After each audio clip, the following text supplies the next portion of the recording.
朋友们，在当下的时空节点呢，社会生活的节奏越来越快，我们每天面对的事情也越来越多，仿佛我们必须连轴转，才能追赶上想要的生活。但是你会发现，自己好像越赶越累，越追越追不上。其实，想拥有好的生活根本不需要那么累。我们每个人的生命长度，除非遇到什么重大意外，基本上都是一样的。那为什么每个人的一生所过的幸福度是不一样的呢？根本的原因呢，是在于有的人让自己的能量产生了更好的良性循环，而有的人呢，却总是不知不觉中消耗或是透支了自己的能量。人生就像是一场汽车旅行，在我们人生这条路上，只要发动机在动，就会不停地消耗能量。消耗能量就意味着我们要不停地来补充能量，所以我们要尽可能地多做补充能量这种滋养的事情，少做透支能量的事。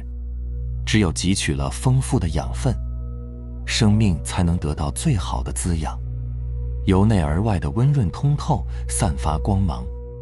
今天呢，我就告诉大家如何通过链接灵魂本我，来让我们的身心获得滋养。很多人呢，一听到灵魂就感觉离自己好遥远，就觉得虚无缥缈。其实大道至简，它简单到你不敢相信。你只需要记住3个词，就是内求、内观、内守。首先，向内求。向内求是为了调转方向。我们大部分人呢，都在向外求，总是受累于外物，攀援外物，触境生情。但是外在事物是无穷无尽的，不断地往外在追求，只会让自身沦陷在纷繁错乱的事物表象之中，能量也就随之外耗，从而最终迷失自我，痛苦一生。这也是佛家所讲的求乐反苦。究其根本，就是因为大多数人都看不到事物的本质。比如，你觉得你可以改变别人吗？你可能会回答不能，这是你的头脑理性给你的答案。但在现实生活中，我们每天都不自觉地试图通过改变别人来让自己幸福，难道不是吗？改变学习成绩不好的孩子，改变三观不合的同事，改变不懂浪漫的爱人。在你心里，凡事都有一个应该，达不到就难受，就较劲。于是我们一生都走在与应该抗争的路上，并且从未抵达。为什么从未抵达？因为别人根本就不听你的，不是你想让他们改，他们就能改变的。但是如果我说在特定情况下，你也是有机会可以改变他们的，你相信吗？没错，方法就是向内求。之前我们说过，相由心生，心就是这个投影源，外境的一切人事物都是心投射的影片，影片是虚无的，是随你的心的频率改变的。也就是说，你孩子的、同事的、爱人的这些不符合你应该标准的行为，都是你内心的投射。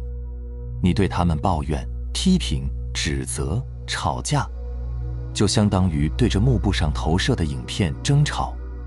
想象一下，这画面是不是有点搞笑？一个人在电影院因为不喜欢电影内容，就跑到荧幕前对着画面骂，是不是很莫名其妙？那应该做什么呢？当然是改变投影源，改变我们的心。心变了，一切都变了。举个例子，你有没有发现天天乐呵呵的人，身边朋友呢就比较多，心胸特别开阔的人，家庭氛围就非常轻松愉快，豪爽大气的人，生意呢就容易做得比较大。一个人的内心善良，他所感知到的这个世界就是善良的。如果一个人的内心是阴暗的，他往往会觉得这个世界到处都是奸诈之人。那到底哪个世界是真实的？其实都是真实的，也都是虚幻的。你所生活的世界，你所遇到的事，其实都是你内心的映射。这就是心的力量。你的心是什么频率，就吸引什么频率的事。高频率就能影响身边的低频率。这就是向内求的一个方面，就是有意识地调整自己心的频率。面对家里的不顺心，告诉自己，我变了，一切才能变。那具体怎么做呢？第一步，接受现状，因为一切都是越反抗越强烈。你对抗了这么多年，不也是一点结果都没有吗？第二步，扔掉一切应该，什么应不应该都是自己给自己画的牢笼。在心里告诉自己，我对你们没有任何要求了，你所有的样子都是我爱的样子，你不改变，我一样爱你。第三步，专注于自我，转念调频，修自己的心，彻底放弃改变别人的念头，注意力全部转移到修心上，修自己上。当然还是该做什么做什么，只是不抵抗了，随他去了，不再跟投射出来的相较劲了。给自己一点时间，多学习圣贤文化，通过练习冥想，让自己的心平静下来。千万别什么都着急要结果。思维习惯的改变，靠的不是任何方法，而是心的领悟。假以时日，你自然会感受到内心清净带给你的智慧力量。正所谓人能常清净，天地悉皆归。那有人可能就会说了，如果你也有外债和养家糊口的压力，你就知道压根没时间清醒了。的确，大家都很忙，身心俱疲，压力很大，但天天本末倒置，稀里糊涂的在果上使劲，不抬头看路，跳出来在因上改变，那会有轻松幸福的一天吗？这个层次的问题很难靠这个层次的思想解决，我们需要站在更高的视角来看清真相，这就是修为，知道吗？当你向内求，内心清净平和时，你一定会发现改变正在悄悄发生。当你不再暴躁如雷地批评孩子，而是每日自己认真学习时，孩子也会感受到榜样的力量而改变。内心的平静快乐本身就是一股巨大的力量，心情好时一切都来了，因为谁会不喜欢和快乐的人在一起呢？你内心平静快乐，就会给别人温暖的滋养，谁又不喜欢被滋养呢？对不对？总之，当你彻底放弃了想改变别人的念头，向内求修好自己的心时，改变就会与你不期而遇。所以，如果你想让你的一生更加平顺快乐，你要做的就是多往内求，放下执念，守住本心，多内求提升自我，顺势借势，自然就看透一切。当你看明白了，还会有痛苦和焦虑吗？对不对？这时候，方向就调转过来了。那你光调转过来还不够，你还要干嘛呢？还要向内观。向内观是为了什么？是为了看见。看见什么？看见我们的自由意志是否临在。如果我们依旧活在头脑和习惯里，那我们就永远无法临在当下。只有当下才是真实的。我们必须用内在观察的行为来验证这种意识是否存在。而进入这种内在观察，也就是内观的钥匙，就是注意力。如果我们的注意力是涣散的状态，那就根本没有力量去观察。当我们去观的时候，我们的内在会觉察到两种特质，一种与内在相连的高等特质，还有一种与外在三维世界相连的低等特质。我们会觉察到自己是带着一种神圣的特质和一种无意识的动物特质在投入生活。所以圣贤们会说，我们每个人内在都住着一个圣人，自己就是佛，一念君子，一念小人。但是你不观，你就不知道，你就会以为现在这个低等的动物性的自己就是全部的自己。一个有意识的人会一直保持警觉，他会时刻记得自己的这两种特质，并且总是能够去面对和接受自己的双重的特质。这就是一个开悟的人，他们不会因为自己又在情绪和欲望之下做什么了，就去否定评判自己。他们知道所有人都是带着这两种特质活着的，慢慢去整合就行了。但是在我们无意识的时候，在习气惯性里的时候，注意力会被控制，我们需要把注意力解放出来。这种对注意力焦点的调动，就是记得自己向内回归的第一步。当我们有了这种主动调动注意力焦点的能力，我们就可以向着意识，向着生命的本体迈进了。但是当我们完全认同于我们的念头、欲望和情绪的时候，生命的高等力量就无法触及我们了。一切都取决于我们服从于哪种层面的力量，是高等的还是低等的。比如负面情绪就是在一个很低层面上发生的反应，如果我们的反应发生在低的层面，我们接收到的东西也一定是低层次的。但是当我们集中注意力去对我们的那些低层次的反应进行观察时，比如负面情绪，比如自动化的念头，观察它们这个动作本身，就可以使我们的自动化反应的速度慢下来。在某个片刻，我们甚至有机会在这些反应发生之前，直接就觉察到我们的起心动念和我们情绪感受的升起。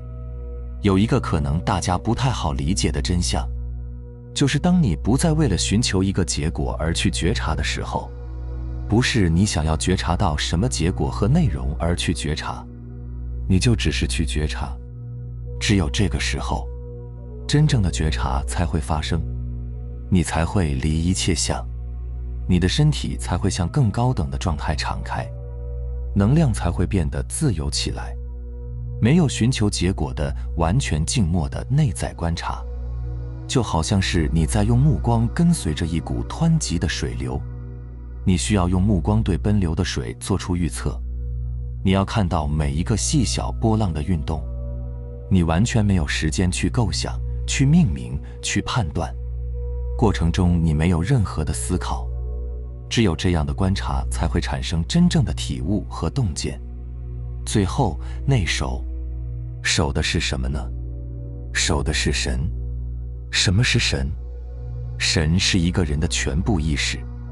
有句话叫神满不思眠，意思是如果一个人的神充足的时候，是不会觉得疲惫的。提到神，就不得不讲到精气神。不知道大家听过这样一句话没有？天有三宝日月星，人有三宝精气神。又说精足不思淫，气足不思食，神足不思眠。精足不思淫指的不仅仅是男女之间的事，许多人呢对此还是有误解的。我们老祖宗讲万恶淫为手中的淫，和这句话的意思其实是一样的，指的是过多、过分，并无淫色、淫荡的意思。精躲藏在人的肾中，是肾的根本所在。一个健康的人一定是肾气充盈的人，而且往往都事业有成，因为他们不会好高骛远，整天想一些过分贪婪的事情，而是会集中精力务实，做一些有意义的事。气足不思食的气，其实指的是身体内部的动力，是维持我们生命活动所必需的物质。它蕴含着固摄精血、转化营养等重要的功能，可以帮助身体维持循环运作，保护身体的各处器官。气在人体内循环，将营养带到全身各处，循环往复，周而复始。我们用心观察的话，就会发现气足的人体态往往都是刚刚好，不会过瘦，也不会过胖。并且精神也总是很饱满，因为它的气运化调动的内循环比较好，能量能充分的运用。神足不思眠，刚才我们已经略讲一些了，所以现在我们按逆则先的方式再讲一遍。人类的生命从精开始发源，通过气来提供生命的原生动力，但一切思维和行动离不开神的支配调动。这里的神指的是我们的精神状态，只要我们精神十足，就不会感觉困倦。那么精气神是如何消耗的呢？老子说，五色令人目盲，五音令人耳聋，五味令人口爽，驰骋田猎，令人心发狂，难得之货，令人行妨。是以圣人为腹不为目，故去彼取此。其实精气神就是从眼耳鼻舌身意这几个方面漏掉的。《黄帝内经》里有句话讲，恬淡虚无，真气从之。意思是你精神上恬淡虚无，精神内守，并从何处来呢？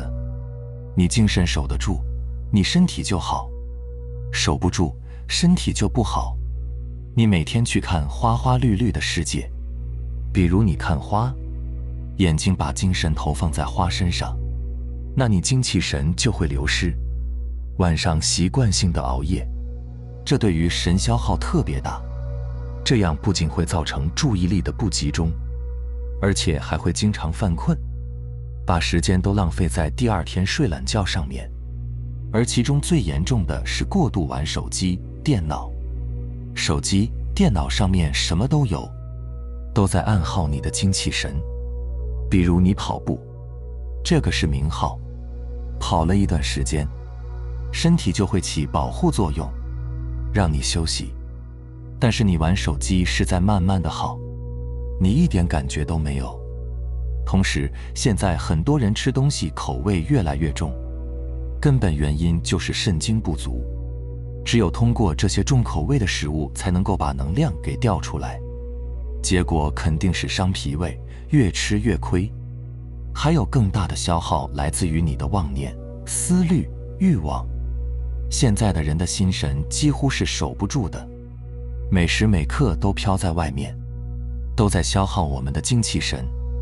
要知道，一个真正成熟的人，不仅拥有健康的体魄，还有饱满的精气神，在性格、思想、心性等方面都非常成熟，对待万事万物都能做到宠辱不惊，拿得起放得下。